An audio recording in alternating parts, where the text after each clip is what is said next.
Alright,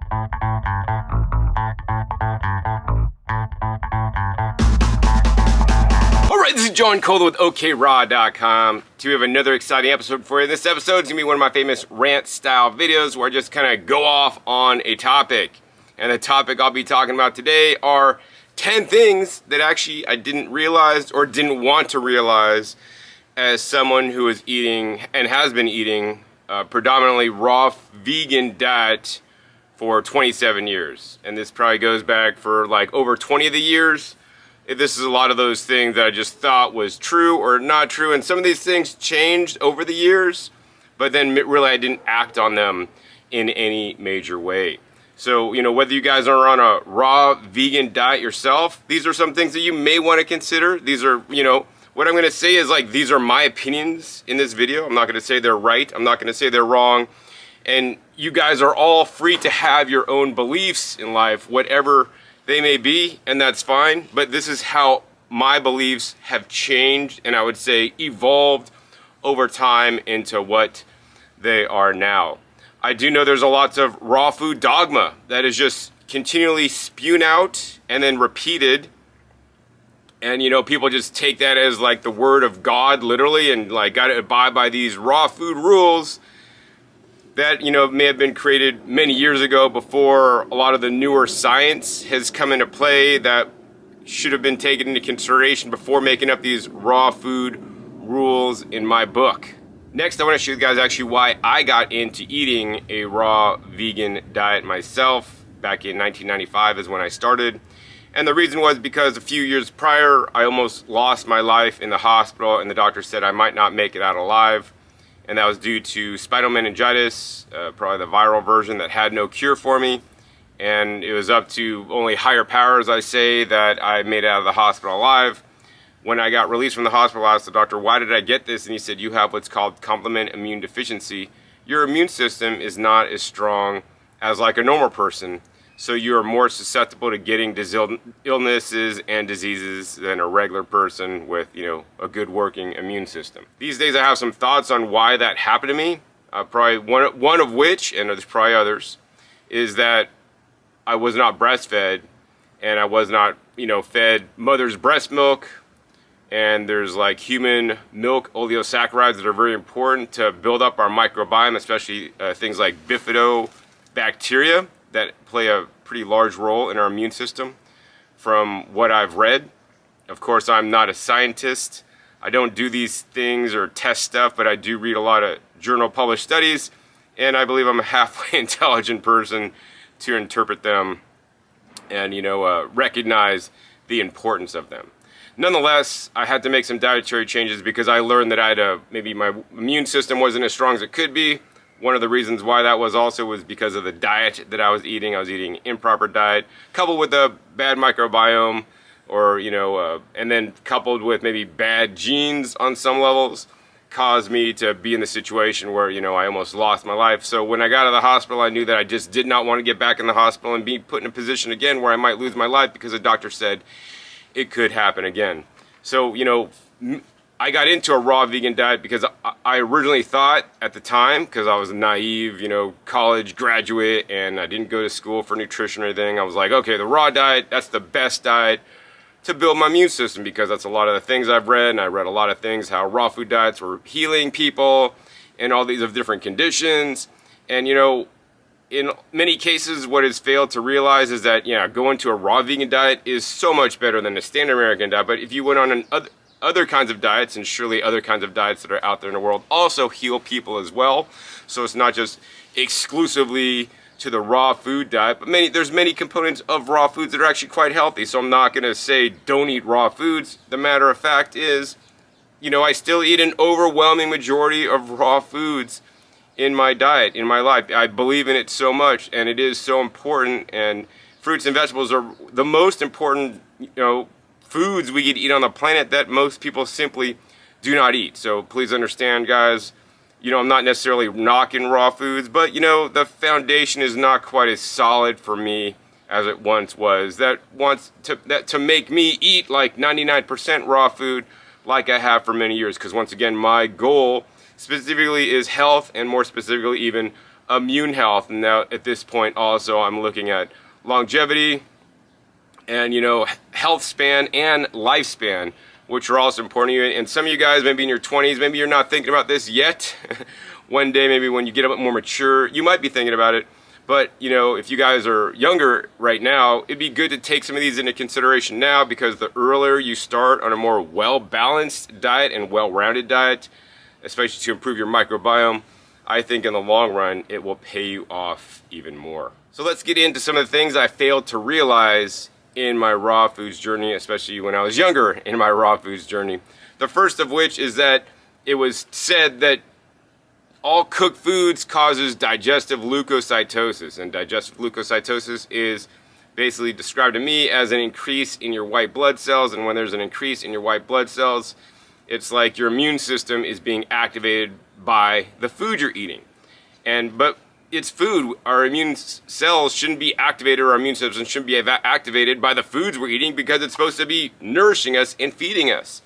So, you know, that was one of the main tenets, like, okay, I have an immune system that's, you know, not that strong. I don't want to be doing the boy who cried wolf on my immune system, so I'm only going to eat raw food. And that was a big, you know, stick to keep me motivated, to keep me raw, because I thought if I eat anything, and even a morsel of cooked food, is going to activate my immune system, and it's not going to be good, because it's going to be the boy who cried wolf. It's going to degrade and lessen my immune system. So I lived that way for many years. And it was probably a good 15 years in when I learned, actually, from a few people in the raw foods movement at this time, including Dr. James Sheridan, that it's just not all cooked foods causes digestive leukocytosis, because he did testing where he would eat the crappiest vegan cookie and did blood testing to see if his white blood cell count went up even after eating the crappiest vegan cookie he could find at a health food store. And guess what? The crappiest vegan cookie did not raise his white blood cell count. So like, I'm like, oh my gosh, like the whole digestive leukocytosis thing and activating your immune system was false, that I learned. And to some people still preach that today, which is quite sad. That being said, I did learn, you know, what does cause digestive leukocytosis.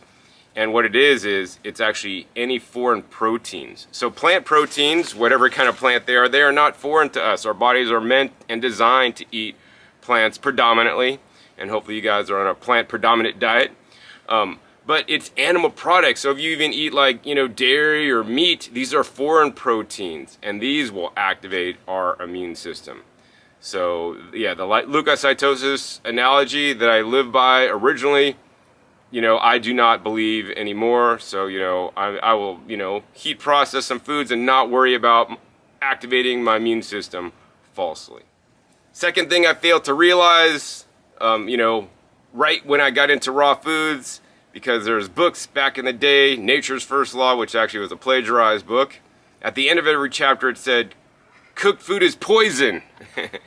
And so many raw foodists will still claim that all cooked food, if it's heat processed above 118 degrees, it's poison and it's toxic to your body, right?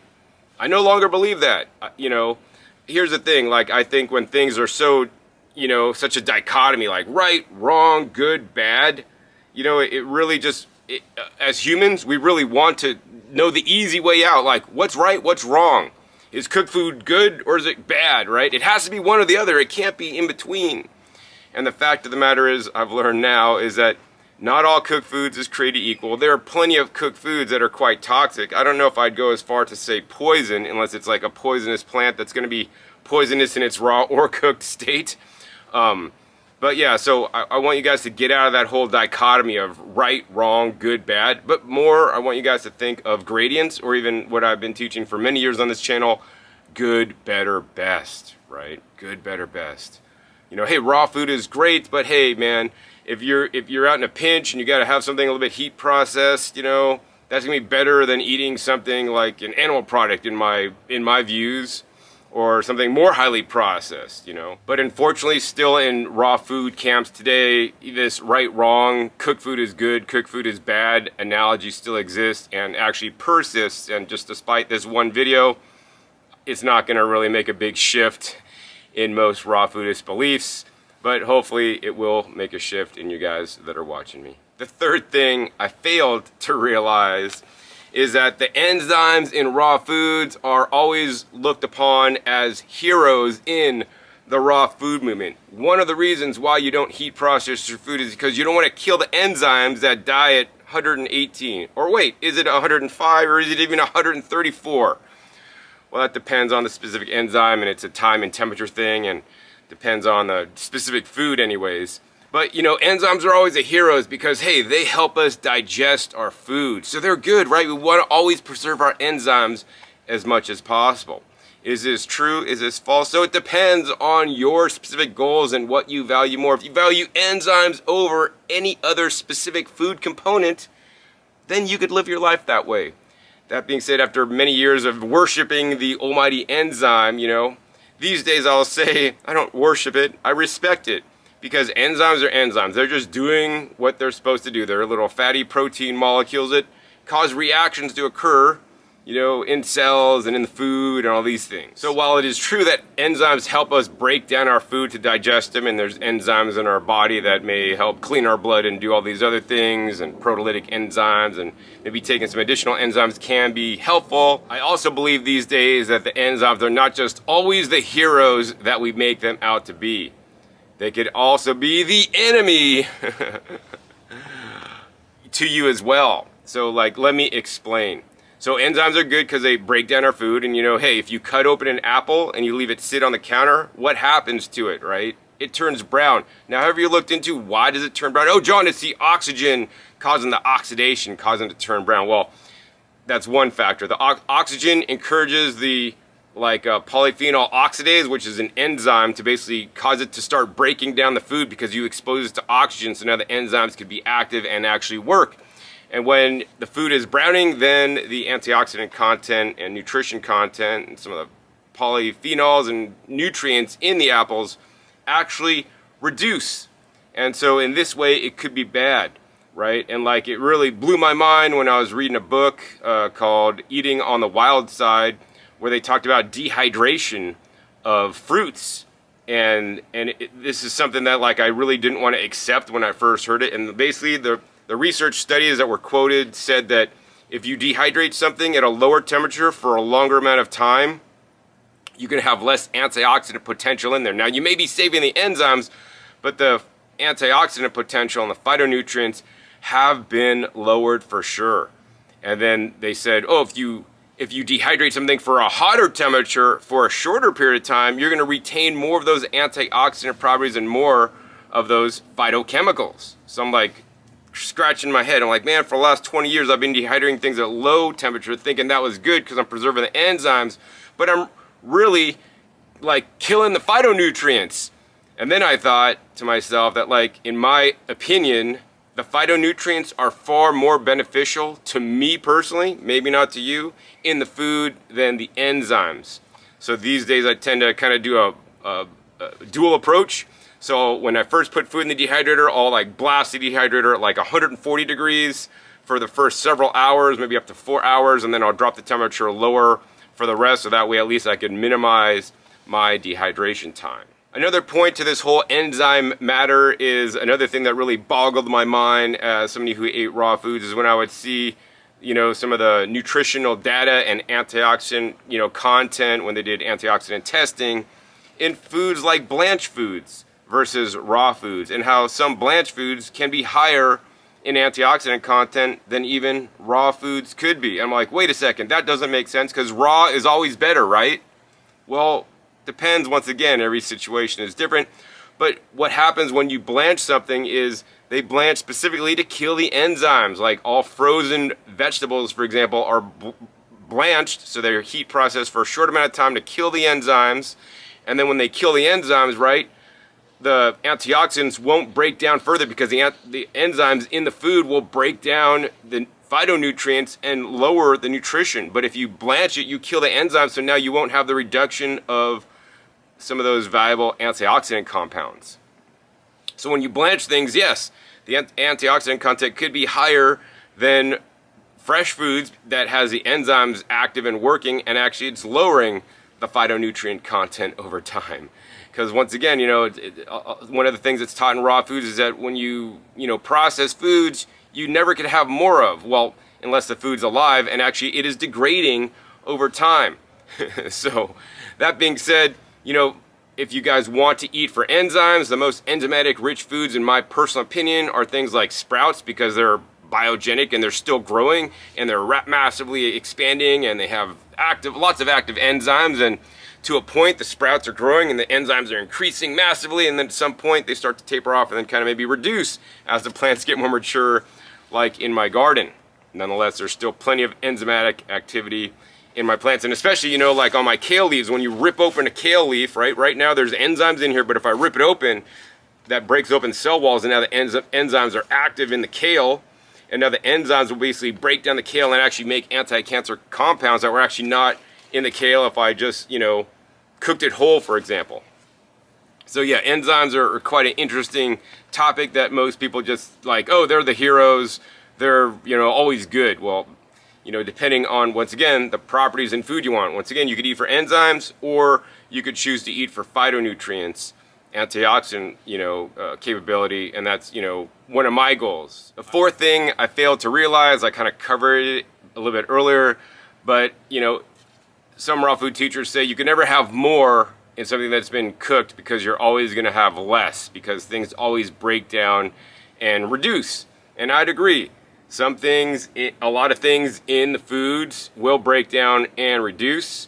That being said, it depends on what component you're looking at. You know, as somebody who believe that you only reduce things when you cook stuff, looking at so many scientific studies over the years of raw versus heat processed food, and how some of the heat processed food had more antioxidant content, I was like, how is this correct? The studies are wrong, or my belief system is wrong. And I finally decided that my belief system was not quite accurate, and I finally needed to just stop and believe some of the studies, but then more importantly figure out why is this occurring. And so, you know, the two factors that I personally came up with on why something that has been heat processed can have more antioxidant content, yeah, of course other things can go down, is because two reasons. Number one, when heat processing, you stop the enzymatic activity that is actually lowering, you know, some of the antioxidant content, and also cooking will destroy and break open cell walls, which is something that you could do under juicing if you want to keep your foods raw, you know, because when you break open cell walls, then more nutrients are basically exposed and available for us to easily get digested. Of course, chewing can also help break open cell walls, but, you know, every different method of breaking open cell walls could affect the food a little bit differently. The other thing I failed to realize is that when you actually heat process starches, you know, like some starches can turn into different forms of starches, such as being more resistant starch. And, you know, some people may think, God, that's not important, John, resistant starch. We need to eat sugar. We need to eat bananas, not potatoes, right? And I'll be talking about that in a little bit. But once again, when you heat process things, resistant starch can even become more resistant and actually be better for your microbiome than not. The fifth thing I failed to realize is that all cooking is bad, right? And while I still agree, as a person who eats predominantly raw foods in my life, in my diet, right? I don't want to classify, once again, all or nothing. All cooked food is bad, all raw foods is good, right? It depends. What I will say is that most methods of cooking your food is actually quite toxic and quite bad, and I'd still no longer recommend it. You know, I do not recommend using a microwave. I do not recommend frying things in an air fryer or a deep fryer. I do not recommend broiling in an oven or baking in an oven, or even using a skillet on top of your stove and you're cooking things at high temperatures without water. That can cause toxins to be created and cross-linking and all different kinds of nasty things that you really shouldn't be consuming. That being said, there are very few methods of heat processing that can be healthier if you guys do want to heat process your food. These include methods when the heat does not exceed like around 248 degrees. So optimally maybe boiling or pressure cooking is the methods I use. Usually pressure cooking or steaming is really great. If you also want to do like a slow cooker or even sous vide cooking at, you know, a low temperature under vacuum, actually that's kind of cool, but it takes a long time. I prefer personally to cook things at the warmest temperature, like under pressure cooking, maybe around 248 degrees for the shortest amount of time, and that's where I feel I'm going to get the most antioxidant benefit and content. And, you know, specifically that is what I am looking for. Plus, I don't want to like spend all day over the stove waiting for my stuff to cook. I have an Instant Pot that is super simple and super easy. Sixth concept I failed to realize as somebody who ate predominantly raw vegan for over 20 years is that, you know, it's always said in a raw vegan diet, there's so much variety, right? You could eat all different kinds of fruits and vegetables, right? I could eat these things, if you guys know what these are. These are sunchokes that I dig up the tubers. I could eat kale. I could eat, you know, so many different things that I grow in my garden. There's unlimited, almost unlimited, but there's so many kinds of different fruits and vegetables and undiscovered exotic fruits from Borneo and Brunei and Southeast Asia that you guys have never tasted because they have such a small, limited selection at your local health food store or even grocery store. But what I failed to realize, as much as I could eat all the different fruits and vegetables I wanted, I failed to realize that other food categories such as beans, such as rice, such as grains, such as mushrooms, you know, I was basically excluding because I was raw vegan, and many of those foods can't necessarily be eaten raw. I mean, of course, some of the beans and grains could be sprouted and eaten, and you could eat some mushrooms in small amounts. Certain kinds you'll actually get quite sick from and actually die. So if you want to eat raw mushrooms, eat some shiitakes, are one of the safest, but don't eat them in too high quantities. Now, why would limiting your diet be a problem? Well, I didn't think it was going to be a problem until, you know, more recent studies came out showing about the benefits of eating different kinds of fiber for our microbiome. In addition, I was not realizing that other foods could have potential phytonutrients, vitamins and minerals and phytochemicals that are not found in fruits and vegetables. As good as fruits and vegetables are, you know, I believe it'd be better to be more well-rounded and eat other kinds of foods that have different kinds of phytonutrients and polysaccharides and fibers specifically. Seventh thing I failed to consider as a long-term raw vegan was one of the statements that I heard that some raw vegan teachers make is that if we can't digest it, we shouldn't eat it, right? And that would apply to a lot of things. I mean, honestly, by looking at our digestive system, I mean, I do agree that actually we are frugivorous creatures. That being said, we have evolved and adapted to eating many things besides just fruit. I mean, look at pandas. Pandas have a digestive system of like a carnivore, including the teeth, but yet they only eat bamboo. While I still eat plenty of fruits, I eat other things as well because our digestive systems have been acclimated as human beings to digest other things. And you could, you know, there's a book that basically said that cooking allowed us to become human, and it's because of all the starchy foods where we could get higher levels of calories than we could otherwise. That being said, I'm not just about to eat and live on cooked foods because I don't need to do that these days, but the fact of the matter is we can digest other things besides fruits and tender leafy greens. So here's the example I'm going to give you guys. Here's a food that actually our bodies, we cannot digest directly. And what is it? It's actually a component of mother's breast milk. It's actually called HMO, or human milk oligosaccharides. These are basically milk sugars found in mother's breast milk that no cell in our body can digest. So why would we be taking them in our bodies when we're babies? And why would moms make it as the third largest component in mother's breast milk, this HMO stuff? Well, it's not for us because we don't digest it, but it's for something very important that's inside us. It's our microbiome, and especially when we're babies, it's important to have these HMOs because it establishes our healthy microbiome in our gut, including, you know, basically causing the bifidobacteria, probably among other things, to flourish and basically get set in, which actually helps us build our own immune system from the time we were young. And unfortunately, because I was not breastfed, I didn't have this bifidus, you know, bacteria in me when I did my microbiome test, and any large portion, plus eating a raw vegan diet, didn't necessarily enhance my bifidobacteria count. It said that bifidobacteria over time kind of like, you know, goes down, and this depends on the level of your health. So I would encourage you guys to get your bifido checked because I believe that it's important to have higher levels, or at least normal levels of bifido, if there is a normal levels, to have good long-term healthy life. So yeah, in my belief, some raw vegans and some raw food teachers, believe that if we can't digest it, we shouldn't eat it, but they have not taken into consideration our microbiome, because frankly, a lot of the old school raw vegan teachers learned about raw foods before the microbiome was even discovered. I mean, I started learning and got into raw vegan in 1995, and I think that's right around the time that they discovered the microbiome, but the studies were actually not out yet. So, it's taken me many years to finally find the studies and read them and kind of decipher them and kind of take them into my brain and hey, how could I take these studies and put them in my supercomputer and then spit out my belief system and what I'm going to do instead now. And that's what I'm sharing with you guys. And these are things that other raw vegans and raw food people on YouTube probably aren't really sharing.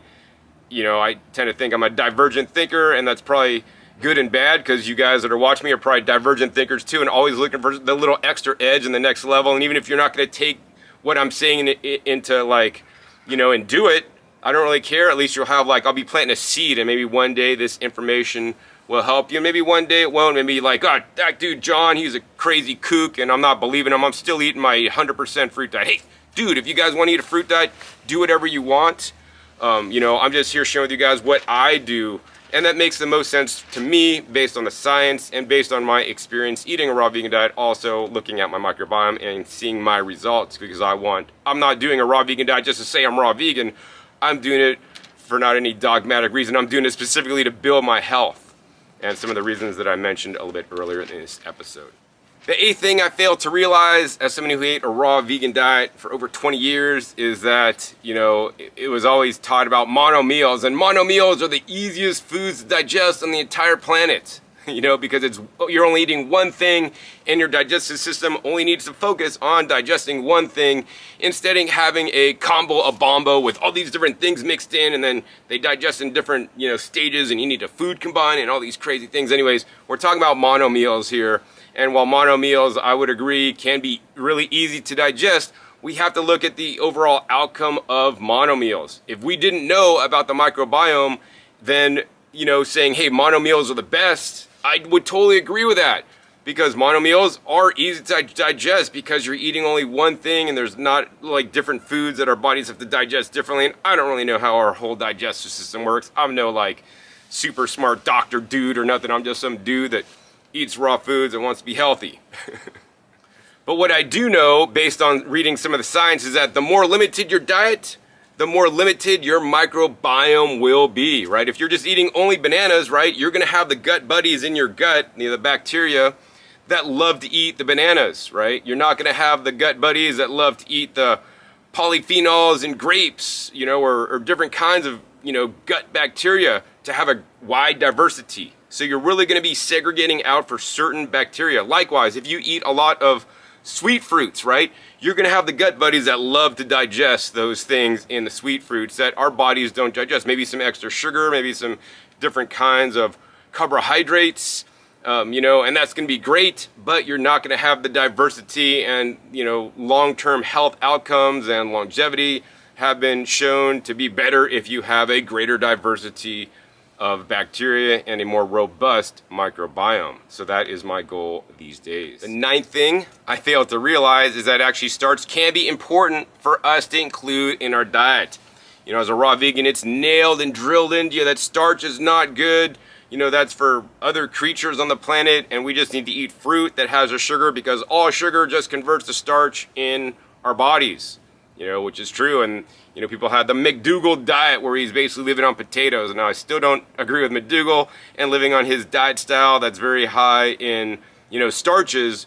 But I do see the benefit of including some starch-based products in a person's diet. Now, why would I say this? It's because it's not just the starch that is digestible by us, but in many starchy foods, there's also what is called resistant starch. Resistant starch in beans, resistant starch in sweet potatoes and other tuberous crops.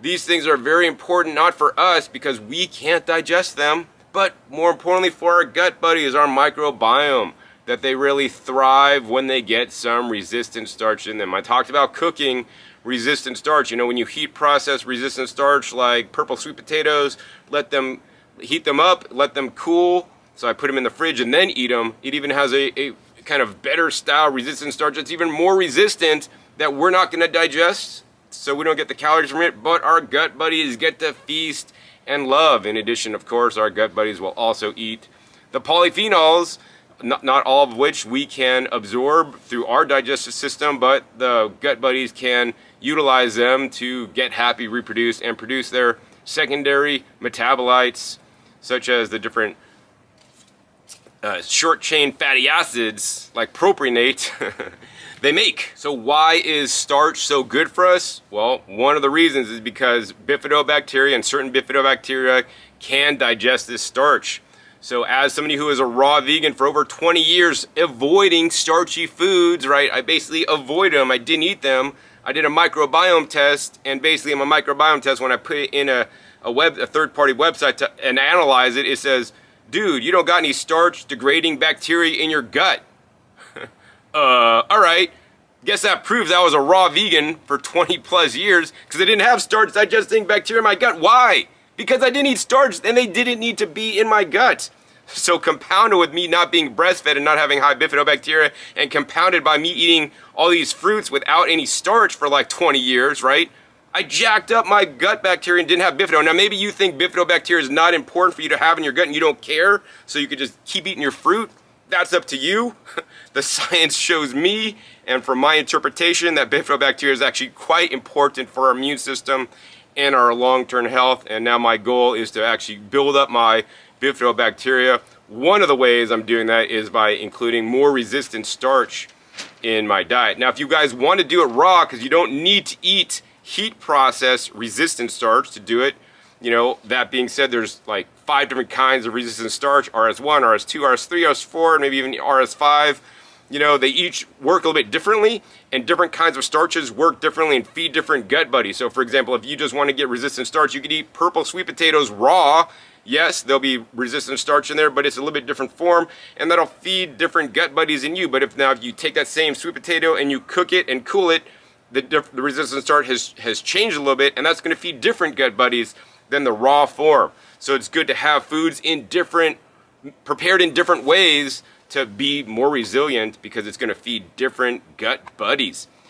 That being said, you could eat as much as you could eat purple sweet potatoes raw. I wouldn't do that with many other tubers though. You could also eat green bananas, and and you want it like green, so you want like a plantain green banana, like starchy, tasting nasty, not good. You know, and actually that has lots of resistant starch, because that's what we want as raw vegans, to convert to sugar. We don't want the starch, we want it to convert to sugar through the enzymatic process, and then we want to eat it when they're sweet, right? But for your gut buddies, if you aren't going to heat process your food, I implore you to eat some raw sweet potatoes. If they're true sweet potatoes, they can be eaten raw, they're not toxic, as well as things like the green bananas that just don't taste good.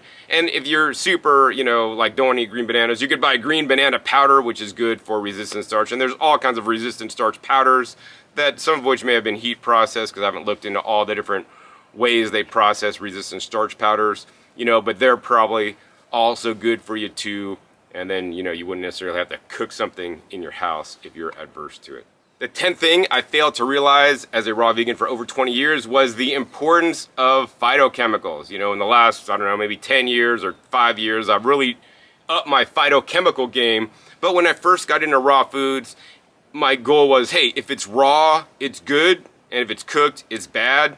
And I had no other, you know, thoughts about going a little bit deeper and looking into nutrition, such as, you know, every different plant food contains different kinds of phytochemicals, or if you want to call them secondary plant metabolites or phytonutrients. These are things like purple anthocyanins or beta-cyanins or beta-lanes or beta-carotenes or zeaxanthin or lutein or isothiocyanates. There's just so many different weird plant compounds that I've looked up over the many years, and I'm always learning about new ones, and I can't even remember them all, right? My goal before was just to eat raw, And, I'd eat a very limited diet. Maybe I might have some, I don't know, in the early days, I'd eat a lot of dates. I remember eating a lot of date paste. Not the best thing to eat. But it'd be the best to eat a lot of variety as a raw vegan. Don't just eat bananas, dates, and romaine every night. As much as you're raw, you're missing out on nutrients from kale. Some raw food camps, even to this day, don't eat kale or don't eat any cruciferous vegetables because they feel they're toxic. Some raw food camps only eat fruit because any vegetables are toxic, And my goal is to be inclusive as a raw vegan and include all the different kinds of foods. And the best way, of course, to do that is to grow a garden because I have access to, greens and fruits and vegetables that money can't buy. Like you guys can't buy this stuff right here, this little vining thing right here. This is actually called the faux tea. So it's actually a Chinese medicine, like they usually use the roots, but you could just eat the leaves off it, and get some of the beneficial phytochemicals from the faux tea plant that, yeah, you could buy dried at an herb shop, but you just can't find fresh. So I'm really into eating more polyphenol and phytonutrient dense foods, and even just switching out your lettuce could make a big difference from going from iceberg lettuce, which is the lowest phytonutrient food, to going to like a nice red or Lola Rosa lettuce or outrageous red lettuce. They're super much more higher in antioxidant and phytochemicals because of the pigments or the red or purple pigments in those lettuces. So in the end of this episode, what I really want to let you guys know is that I'm not here to make out anybody wrong. I'm just sharing with you guys what I learned from some other raw food teachers out there. And while they could still argue their points, I'm not here to get in arguments with anybody. I'm happy if they want to still have their beliefs. That being said, I'm sharing with you guys my beliefs based on what I've been taught and based on my experiences in life, based on my testing in life, and based on some of the science that I've read, and more, schools of thought that are actually outside the raw food camps, I mean, these days I watch even keto diet eaters and even carnivore diet eaters videos, Sometimes I do it for a laugh, but sometimes I'm like, hey, they might have just a tidbit of knowledge that, me being a plant eater could benefit from. Not that I'm going to start eating keto, because I definitely don't believe in that method of eating, although I do believe that going into ketosis once in a while could be actually quite beneficial. And honestly, we should rotate in and out of ketosis, but that's a whole nother topic for a different video one of these days, because, in nature, we wouldn't always have a supermarket on the corner. So I think that's about it for this episode. But hey, if you guys enjoyed my little rant style episode, share with you guys the things I failed to realize as a raw vegan, please be sure to give this video a thumbs up. Also, be sure to share this video with somebody else you guys think it could help.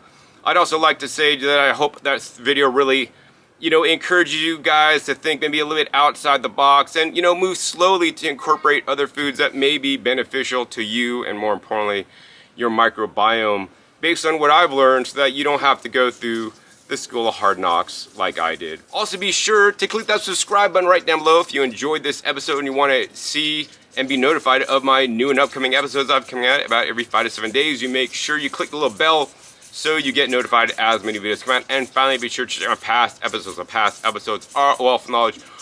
Over 600 episodes at this time teach you guys all about eating more fresh fruits and vegetables, which are the best foods on the planet. So with that, my name is John Kohler with OKRaw.com. We'll see you next time, and until then, remember, keep eating your fresh fruits and vegetables. They're always best.